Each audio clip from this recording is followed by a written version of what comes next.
मेहिका, बेटा जल्दी उठो, तुम्हें तैयारी करनी है ना, जरे आज तुम्हें अपने नए कॉलेज जाना है, जल्दी तैयारी करो। मेहिका की माँ किचन से आवाज लगा रही थी। मेहिका एक बहुत ही होशियार लड़की है।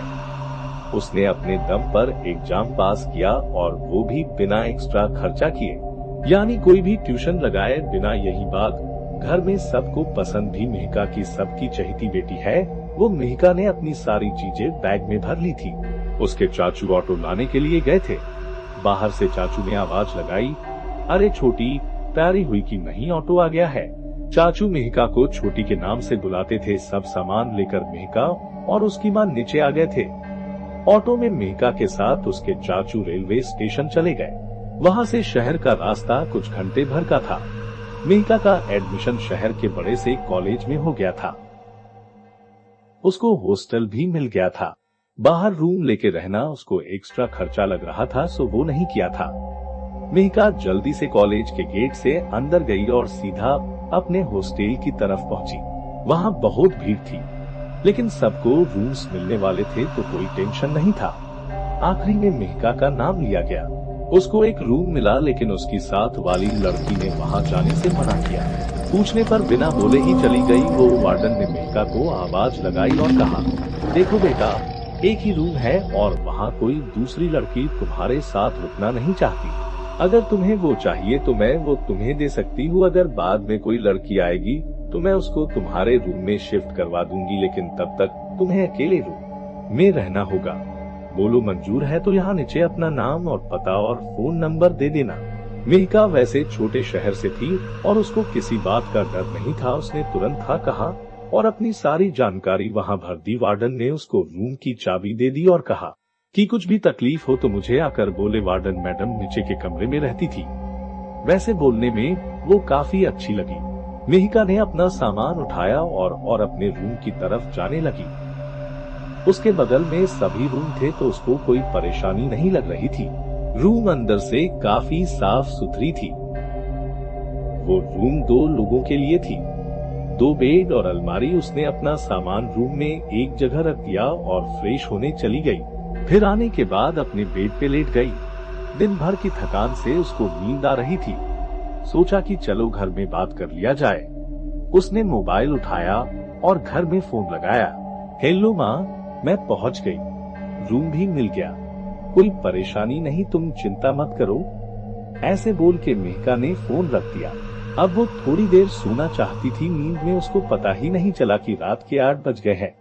वार्डन ने बताया कि खाने का समय रात को 7 से 9 बजे तक ही है। वो जल्दी से तैयार होकर नीचे चली गई। खाने के बाद थोड़ा टीवी देखा और सभी लड़कियां अपने रूम में चली गई। मेहिका की कोई दोस्त बनी नहीं थी तो वो भी अपने रूम में चली गई। सुबह कॉलेज जाना था, इसलिए उसने मोबाइल में अलार्म लगाया था सुबह 8 बजे का और वो सो गई। सुबह के 10 बज चुके थे। अलार्म होने वाला था लेकिन वो बजा ही नहीं। एक अजीब सी हलचल हो रही थी उसके रूम में, जैसे किसी की मौजूदगी हो वहाँ। इन सब से अनजान मेहिका अभी भी सो रही थी। सभी लड़कियां कॉलेज चली गई। वार्डन ने हॉस्टल में एक राउंड मारा, देखा कि मेहिका का दरवाजा अंदर से बंद है। उसने बाहर से आवाज लगाई, कॉलेज नहीं जाना क्या? यहाँ सोने के लिए आई हो क्या? आवाज सुनते ही मेहिका की आंख खुल गई। उसने दरवाजा खोला। मैडम अभी मैं उठाने ही वाली थी, अभी तो 8 बजने के हैं ना, मेहिका ने जवाब दिया। वार्डन जरा हंसकर बोली, बेटा जरा अपनी घड़ी देखना तो कितने बजे हैं? मेहिका ने अपना मोबाइल उठाया, देखा कि 10 बज चुके थे। उसको समझ नहीं आया कैसे। फिर वार्डन वहाँ से चली गई और मेहिका अपना मोबाइल चेक करने लगी। अलार्म हुआ कैसे नहीं और मैं इतनी देर तक कैसे सो रही थी? यही सवाल को सोचते वो कॉलेज गई। वहाँ जाकर उसकी क्लास में काफी लोगों से जान पहचान हुई। कुछ तो उसके शहर से थे जो अलग जगह पर रहते थे। उसको थोड़ा अच्छा लगा। वो सबसे बातें करके उन्हीं के साथ उन्हीं के रूम में चली गई। वो सब लड़कियां उसकी पुराने कॉलेज की दोस्त निकली, इसलिए वो उन्हीं के रूम पे रुक गई। उस रात को वैसे वार्डन मैडम को मेहिका ने कॉल करके बता दिया था। रूम ये खूब मस्ती करने के बाद अपने दोस्तों के साथ मेहिका दूसरे दिन कॉलेज चली गई। वहाँ से सीधा अपने हॉस्टल दोपहर को पहुंची। खाना खाया और अपनी पढ़ाई की तैयारी करने लगी। एकदम से उसको याद आया कि वो घर से पेन लाना भूल गई थी और जब उसके पास कोई पेन नहीं है, वो अपने रूम का दरवाजा थोड़ा सटा के नीचे कार्नर के दुकान में चली गई। वहां जाकर उसने अपने लिए पेन और कुछ खाने का सामान लिया, जैसे कि चिप्स के पैकेट्स और चॉकलेट्स। वहां से वो सीधा रूम में चली गई, लेकिन रूम का दरवाजा खुला हुआ था। उसने ज्यादा ध्यान नहीं दिया और पढ़ाई करने लगी। शाम का खाना खाने के बाद भी वो काफी देर तक पढ़ रही थी। फिर नींद आई तो वो सोने की तैयारी करने लगी। कुछ आधी रात में उसने करवट बदली होगी और जैसे ही उसकी आंख खुली वैसे उसके मुंह से चीख निकली। वो बहुत डर गई थी। वाले बेड पे किसी लड़की को सोते हुए देखा था और वो उसकी तरफ ही देख रही थी। मेहिका जोर से चिल्लाने लगी। वार्डन ने जैसे आवाज सुनी वो दौड़ के ऊपर आ गई। साथ में बगल वाले रूम की लड़कियां भी खड़ी थी। उन्होंने बाहर से आवाज लगाई, दरवाजा खोलो, क्या हुआ? मेहिका ने दरवाजा खोला और बाहर दौड़ के आ गई। मैडम, रूम में कोई है, मैंने अभी वहाँ किसी को देखा। कोई लड़की थी, मुझे बहुत डर लग रहा है। वार्डन ने अंदर जाके देखा और कहा, यहाँ तो कोई नहीं है। कोई सपना देखा होगा, तुमने बेकार में हल्ला मचाया। चलो जाके सो जाओ। मेहिका सच में बहुत डर गई थी, लेकिन सब लड़कियां उस पे हंस रही थी, इसलिए हिम्मत दिखाते हुए वो भी रूम के अंदर चली गई और सोने की कोशिश कर रही थी। उसकी आंख कब लगी पता नहीं चला। दूसरे दिन कॉलेज खत्म होने के बाद वो रूम में आई तो दरवाजा आज भी खुला था। अंदर एक लड़की थी, उसी बेड पे जिस पे कल देखा था। वो अपना सामान लगा रही थी। अब मेहिका को थोड़ा अच्छा लगने लगा, उसको पार्टनर मिल गई थी। उसकी हिम्मत आ गई। चलो, वार्डन ने किसी को तो भेज दिया, इस बात से खुश थी वो। फ्रेश होने के बाद मेहिका उस लड़की से बोलने के लिए गई तो वो सो के थी। क्योंकि वह सो चुकी थी इसलिए उसने उसको सोने देना ही ठीक समझा और वो पढ़ाई में लग गई। शाम को खाने के लिए उसने उस लड़की को उठाना चाहा, लेकिन वो लड़की बिना बोले ही बाहर चली गई। मेहिका को अजीब लगा, लेकिन उसने ज्यादा टेंशन नहीं लिया। नीचे खाने के टेबल पे भी वो गुमसुम सी बैठी थी। खाना खाके सब रूम्स में लौट आए। मेहिका भी आ गई। अब उसने सोचा कि उस लड़की से बात तो करनी ही है, लेकिन मेहिका के जाने से पहले वो जाके रूम में सो गई। मेहिका थोड़ी नाराज होकर सो गई। आधी रात का पहर होगा, अचानक टेबल के जोर से गिरने की आवाज आई। सुनते ही मेहिका की नींद खुल गई और वो जोर जोर से चीखने लगी, आ बचाओ वार्डन मैडम। बगल वाली लड़की टेबल पर खड़ी होकर पंखे से फांसी लगाकर झूल रही थी। मेहिका जैसे कांप रही थी। उसका चिल्लाना चालू था। वो दरवाजा खोल के बाहर भागी। वार्डन ने रास्ते में उसको पकड़ा। क्या हुआ मेहिका, आज भी क्या कुछ देखा है? ये वार्डन ने चिल्लाते हुए कहा। मैडम, मेरी रूममेट ने फांसी लगा ली है, चलो जल्दी, मेहिका ने घबराते हुए कहा। वार्डन अब साथ में भागती हुई गई। देखा कि रूम में तो कोई नहीं है, सब कुछ सही जगह पर है।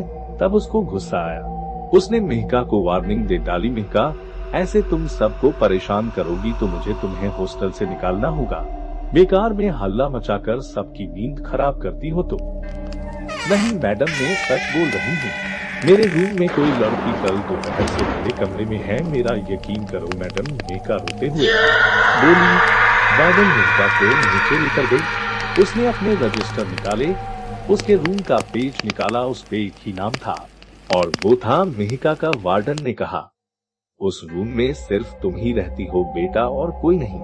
मेहिका अब और भी डर गई थी। वह सोचने लगी कि जिसको देखा था वो क्या था, कोई भूत या साया या कोई भटकती आत्मा।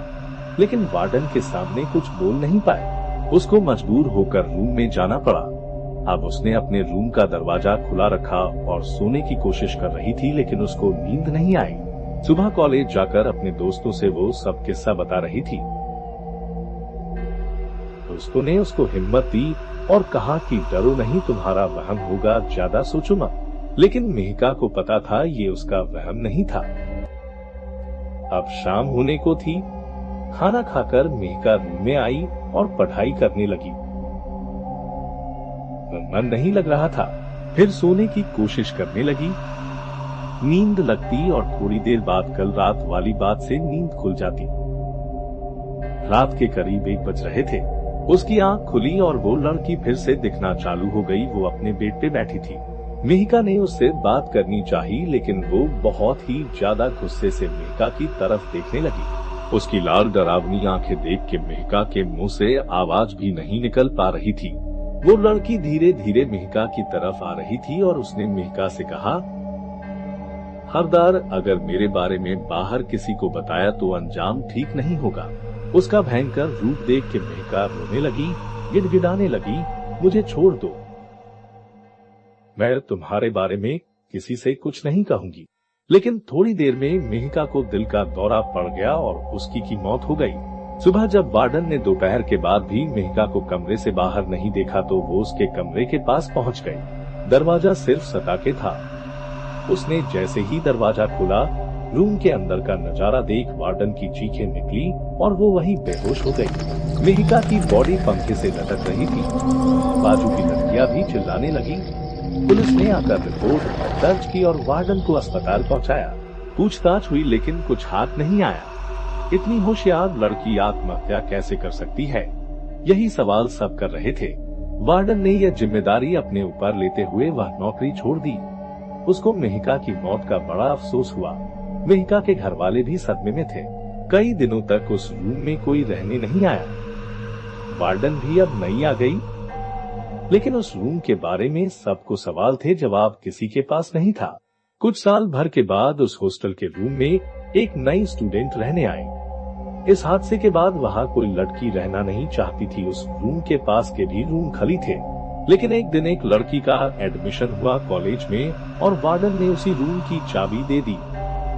उसका नाम निशा था। रूम देख के वो बहुत खुश हो गई। अपना सामान रखकर बाहर घूम के आई तो देखा कि उसके पास वाले बेड पे कोई लड़की सो रही थी। उसने हाथ लगाकर उठाने की कोशिश की और पूछा, कौन हो तुम? कौन सी क्लास में हो? क्या नाम है तुम्हारा? उसने जवाब दिया, मेहिका। तो दोस्तों, ये कहानी कैसी लगी हमें कमेंट करके जरूर बताएं और यह कहानी पसंद आई होगी तो अपने दोस्तों के साथ शेयर करें और साथ ही ऐसी ही डरावनी कहानी सुनने के लिए हमारे चैनल को सब्सक्राइब जरूर करें। तो मिलते हैं हम अपने अगले वीडियो में, तब तक के लिए धन्यवाद।